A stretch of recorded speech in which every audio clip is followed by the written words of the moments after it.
What's up, Internet Land? Zachamus Prime, aka Zachamus Prime, here with another Transformers third-party review. The figure we're reviewing today is the Magic Square Deadly. And this is apparently some sort of Perceptor. It would be mighty perceptive of you to see that. And all in all, I'm just going to come out and say that it's not bad, but it's also the only option that you have right now. There is no other company making a Legend scale Perceptor. So if you want a Perceptor with your collection, this is going to be it for the time being. Until, I don't know, somebody else gets around to making one. And, I mean, it could be worse. It's not ideal in every way. I've got some minor systemic issues with Magic Square that just add up, and they keep adding up. Most notably,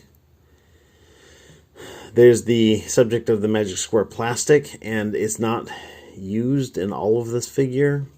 But it's definitely like this teal plastic here, and this black plastic is definitely that Magic Square plastic. Most of this red feels, not all of it, most of this red feels different. The thing about the Magic Square plastic, a lot of it feels like it's made out of POM, that polyoxymethylene. And I don't know that that's necessarily true, but I do know that POM has got kind of like a vinyl-y, softish kind of, just like the Magic Square plastic. But the thing is that also I understand that POM is pretty much impossible to paint. And a lot of Magic Square stuff does get painted, so I don't know what the deal is exactly. I'm not a material scientist, so take it all with a grain of salt. I just had a thought. But, anyhow, but yeah, so he's a pretty clean looking figure. He looks good from the back, he looks good from the front. Decent posability on him, which I will get to in a little bit. The tolerances on him are just, they're hit and miss. Some things are really tight, some things are really loose. Some things are tight if they're in a certain position, and they're loose if they're not. His head is one of those. His hip is definitely loose. Both of his hips to an extent, but this one especially. Whereas other parts of him are really tight. So, like a little bit of extra, I don't know, reliability in how the how everything comes together would have been great. Also, some issues of stress marks. Let me zoom in for this. Stress marks.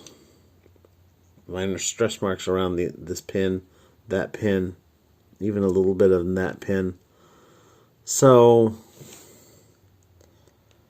like, I mean, I don't hate Magic Square, but honestly, looking at my collection, I've identified that if Magic Square is offering something and New Age is offering the same thing, I will always get the New Age one, and I think that always has turned out to be a good choice for me. Of course, your opinions will vary, because that's what opinions mean. But anyhow, in terms of accessories, he comes with one singular accessory that is his gun right here. That's just molded all in black plastic, no paint apps or anything like that. You can see here, let me show some light on that and get some example of what the molding looks like. That fits in his hand just fine. He holds it like a champ in either hand. Some other things that's kind of snazzy. You can take his gun here and you can lift this up and flip it over to the other side, and you can have a left-shouldered Perceptor if you really want to.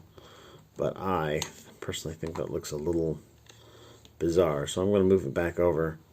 One thing that is kind of, I don't know, kind of bugs me a little bit. It's a little weird. This like super skinny armature that his gun is attached to. It's I don't know. I don't really like it, especially since it just makes everything feel more fiddly. It doesn't help that the ball joint that keeps the gun on is one of the ones that it's looser than it probably could have been. It's not floppy by any means. But it's looser than it could have been, and it feels like it's really easy to knock out of alignment. But anyhow, let's get into his posability. His gun is on a ball joint. It goes back and forth. It goes up and down. You can even get a little bit of confused gun out of that. His head is also on a ball joint. Looks up hella, though. Once you put his head up, it ceases to sit securely on that ball joint. Rotates around just fine, though there are a couple spots in it that are excessively tight because the ball on the ball joint is not perfectly spherical. But I mean, I don't know. I don't know what to tell you. I don't know. His arm will go all the way around. Will go up for just more than the full tree pose. He's got a bicep joint here, which is this is one of the joints that you can even see a little bit of. Yeah, let me zoom in on that. I had to do surgery on this. This ball joint in particular, you turn his arm just like that much, and it just popped the whole thing out. So I had to actually take his arm off, go in there with a scalpel, well, an X-Acto knife, and shave that down to the point where it worked properly. And you know, I mean, I'm not saying that everybody's going to have to do that, but I am saying that that's something that I did do, and you know, it's just Magic Squares QC just seems to be hit and miss a lot, and that's just one example. He's got double jointed elbows, which is fantastic. He's got swivels on his wrist, though once you start swiveling his wrist, they will pretty much come straight off because that is a really short peg. He's got waist joint, which runs just fine. He's got a dedicated ab crunch, which is very nice. He's got a single skirt armor here that moves forward, though it doesn't really do much for you one way or the other, because his leg goes forward and his leg goes back. No butt armor, by the way. And his leg goes all the way out for the full Van Damme. Thigh swivel here, one joint, two joints in the knee. Be aware that that second joint kind of breaks the sculpt a bit. It doesn't do anything. It's not a transformation joint at all. It just sits in there and breaks the sculpt when you move it. Ankle will go forward a little bit, back not at all, and tilt just a little bit. There is some sort of a ball joint in here, so I don't know if that counts for anybody. I just noticed that there's the faintest little bit of a stress joint right here on that corner, which is weird. Like, there's not even any stress being put on that, but there is a little bit of a stress joint showing up in that red plastic. Bizarre. To get him transformed up is actually fairly straightforward. We're going to open up his arms, flip around his wrists, like so. You want to take his gun, move it to the side, move it out, move this up, and just kind of park it back here. Take this section here, rotate that 180 degrees. Now he's got a really tricky thing going on with his chest plate. First and foremost, if you open up this chest plate every single time, this panel here will just come straight off. It's not glued in. If you try and glue it in, you'll probably make some sort of ugly glue residue showing up on this clear chest panel. But when it goes all the way in, it latches into these little tabs on the inside of his chest, these hollows right here and here, and then when you pull it down, it just comes straight out. So what we want to do is we want to turn his waist around. We want to get this little hatch panel open, but even though there's a little tab on it here, you can't get any good purchase on that. So you got to open this up. Let me get a tool. Let me get this gun. Bring this out a little bit. And then close this back up, and then just hope that you've got enough that you can pull on that. There we go. And that's a pain in the butt every single time. Every single time. But, you know, you get it, and then you got it. So bring that chest panel down over his belly button hatch. You can bring up his shoulder pieces right here. That's going to allow you to move all of this back, just like so. You can move these panels out to the side, flip this back like so, and then bring these back up. There's a peg and a tab. They're going to tab together, more or less. This is something that you squish on it, and you see that it doesn't really want to stay squished. You know, it's a thing. By the way, anybody who's been watching my reviews of late, my Magic Square Constructicon reviews, I got those guys and I didn't hate them. I thought that they were actually pretty decent, but I also decided that I was going to abandon that project and go all in on the New Age Devastator. So don't look forward to any more Magic Square Constructicon reviews, but we'll look forward to a pile of New Age Constructicons soon. So I've got these moved up. There's tabs on the back of the arms. I don't know why I gave you guys an update right in the middle of the transformation sequence, but whatever. There's a tab here on this back section in the slot on his arm, and that's just going to plug right in on both of those sides. This is going to come down, and there's a tab here that's going to plug into a slot there. This is going to hopefully not break as you try to straighten it all up.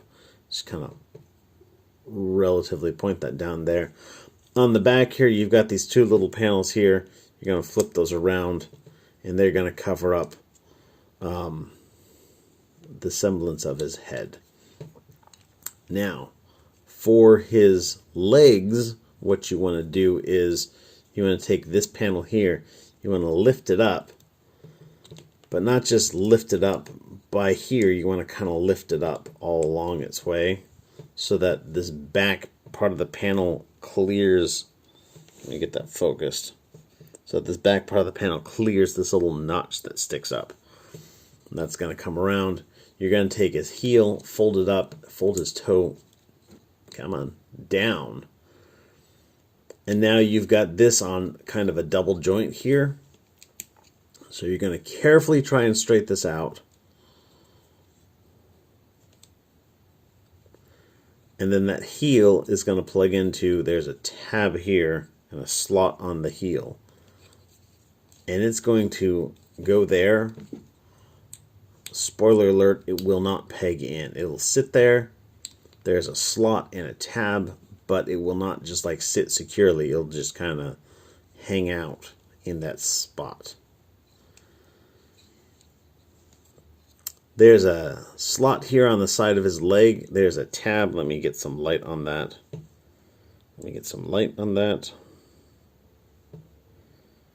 You can kind of see it in there. There's a tab in there.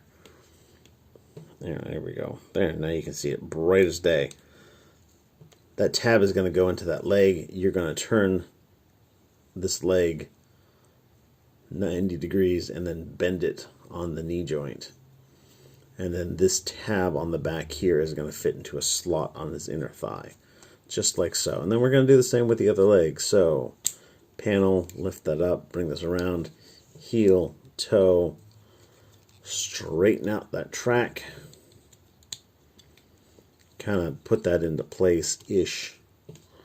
Bring this up, bring this down, bend it, tab it, bop it, twist it. And there you have him in his microscope mode. And, you know, more or less, it kind of looks like a microscope. He's got the little tank treads. He unfortunately does not come with that third mode. That for the longest time I thought was a fan mode, but it is apparently not. It is apparently an official thing that the G1 toy had instructions on how to give him his tank mode. This guy does not have a tank mode. I've looked. It's not in the instructions, and I haven't found a fan mode for it anywhere else. His chest doesn't really turn into a nice little display area. If you angle this out pretty much at all, it's now facing out into open space, which is not a good way to microscope things, unless you're looking at something that's not in that little observational deck. You can take this gun here and plug it in right behind him so that everything's all included. And here you have Perceptor in his microscope mode. All in all, his transformation is not bad. It's pretty clever, actually. I've got issues with the tolerances of some of these tabs and some of these just not everything seems to work the way I feel like it's supposed to work. But it looks pretty decent. It's going to look great sitting on the shelf with all the rest of my Legend scale guys. And that's really what I'm in for, right? But, yeah, I'm not sure exactly what else to say about this guy. If you need a Perceptor for your collection, this is the way to go because there's currently no other Perception that's available. A Perceptor, not Perception. But I will also say that if New Age were to make a Perceptor, I would sell this guy for a New Age Perceptor. Which is a personal preference. But that's going to be it for me. Oh, wait. One last thing. Ooh. This part extends here. Now that's it for me. His little soft plastic just doesn't really... Yeah. But everybody, thanks for watching. You guys are fantastic. Everybody, stay awesome and be good to each other. I'll talk to you later. Bye.